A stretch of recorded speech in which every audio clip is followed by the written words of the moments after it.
Quorum call. Madam Speaker.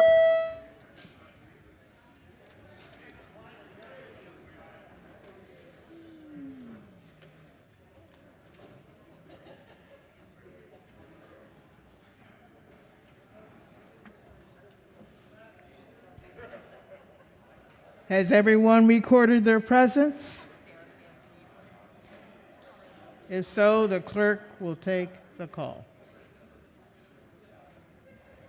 There being 134 members present, the House is now in session.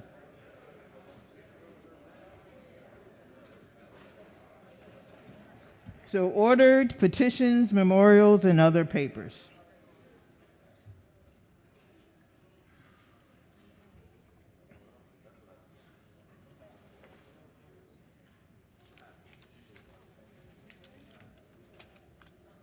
Report of the Committee on the Selection of the State Treasurer. The clerk will read the report. December 7, 2021. In February 2019, Nancy K. Kopp was reelected by the General Assembly for a 4-year term as State Treasurer. On October 18, 2021, Treasurer Kopp announced her retirement and indicated that she would step down as Treasurer by the end of 2021.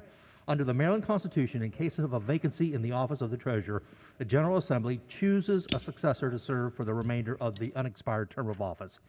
The Special Joint Legislative Committee to select the State Treasurer held a public hearing on November 29, 2021, pursuant to Section 5-101 of the State Government Article, to interview and report on the qualifications of the candidates for Treasurer and to recommend one candidate. The vacancy was advertised statewide, and 4 candidates, Jorge Cortez, Delegate Derek Davis, John Douglas, and Joseph Zimmerman, were interviewed by the committee. As required by statute, each candidate's name appears on the ballot, and the ballot also contains a place for a write-in candidate. At the conclusion of its public hearing, the Joint Committee unanimously recommended Delegate Derek Davis to serve as Treasurer for the remainder of Treasurer Kopp's unexpired term of office. Mountie Griffiths, Senate Chair. Cherie Sample Hughes, House Chair. Hearing no objection, the report will be journalized. The clerk will distribute the ballots.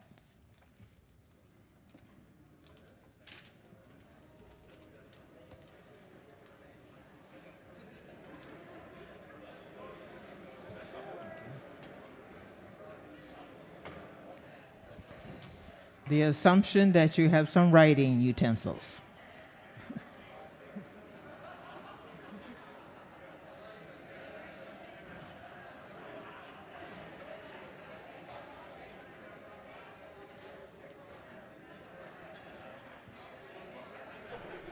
Madam Chair. Speaker. Gentleman from Baltimore County. I need a pen.